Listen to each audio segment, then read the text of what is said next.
वासुदेवाय नमः।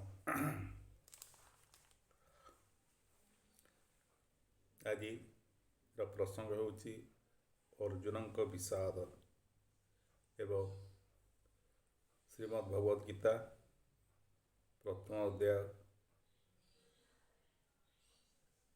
अर्जुन विषाद जोग प्रसंगरे ଏହି ବିଷୟରେ ଶ୍ଲୋକ 26ରୁ 31 ମଧ୍ୟରେ ବିଶଦ ଭାବରେ ବର୍ଣ୍ଣନା କରାଯାଇଛି। ବିଷାଦର ଅର୍ଥ ହେଉଛି ଦୁଃଖ। ଏହା ଅପୂର୍ଣ୍ଣ ଇଚ୍ଛା ଓ ନିରାଶ ଭାବ ହେତୁ ମାନସିକ ଦୁବିଧା ସୃଷ୍ଟି କରେ। ବିଷାଦ ଏକ ଭୟାବହ ମାନସିକ ବିକାର ଅଟେ। अर्जुन जने असाधारण धनुर्धर ओ योद्धा थिले, ता सहित जने ज्ञानी व्यक्ति मध्य थिले। तथापि तांको मनरे मोह हेतु आसक्त जो निज प्रिय स्वजन मानक प्रति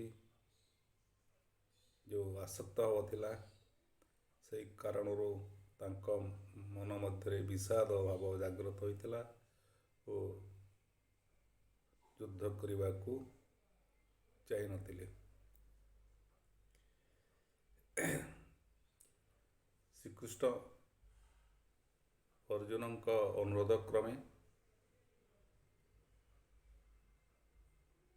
दिव्य रथ को कुरुक्षेत्र धर्म क्षेत्र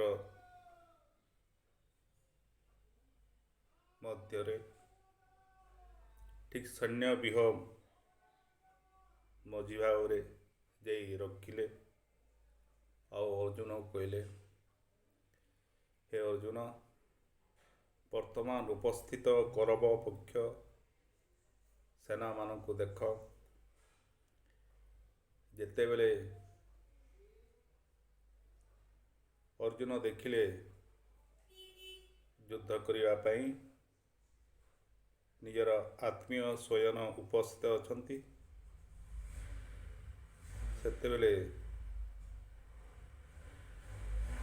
तांको मनरे करुणा भाव जागृत होता। तांको आत्मीय स्वजन बंधु बांधव प्रति सहानुभूति प्रकट करथिले एवं एमान को युद्ध रे मारिबा को हेबो ए दुख तांको जंत्रणा देथिला और से विषादग्रस्त हो पड़ते।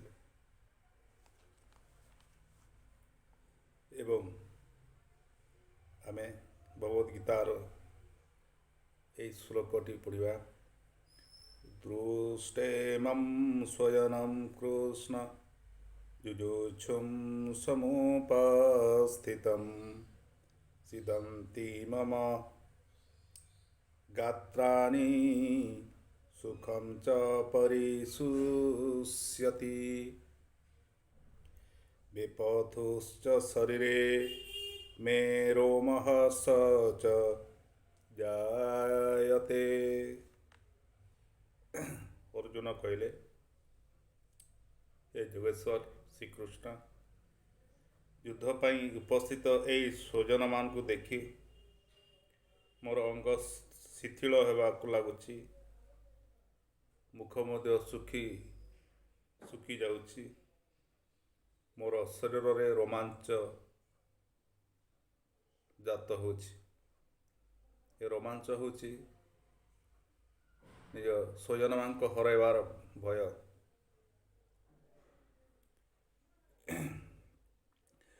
गांडीवं स्रंसते हस्तात् त्वक्चैव परिदह्यते न च शक्नोम्यवस्थातुं भ्रमतीव च मे मनः। अर्जुन कहले, मो हाथरू गांडीव ଧନୁ ଖସି ପଡ଼ୁଛି ଓ ତ୍ୱଚା ଚର୍ମ ଜଲିଗଲା ପରି ଲାଗୁଛି। ମୋର ମନ ଭ୍ରମିତ ହେଉଛି ତଥା ବିଚଳିତ ହେଉଛି।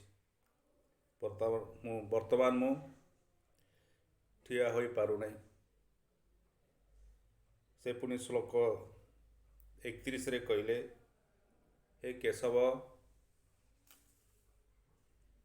ମୁଁ ସବୁ ଶକୁନଗୁଡ଼ିକୁ ମଧ୍ୟ ବିପରୀତ ଭାବରେ ଦେଖୁଛି। ଯୁଦ୍ଧରେ ନିଜର ଲୋକମାନଙ୍କୁ ମାରି ମୋର କି କଲ୍ୟାଣ ହେବ? ତେଣୁ ସେ ଭାଙ୍ଗି ପଡ଼ିଛନ୍ତି।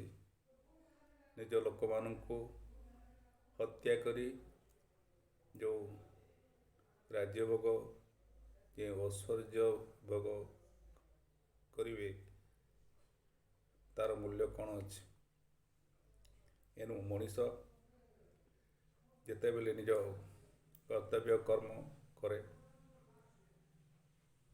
ସେହି ସମୟରେ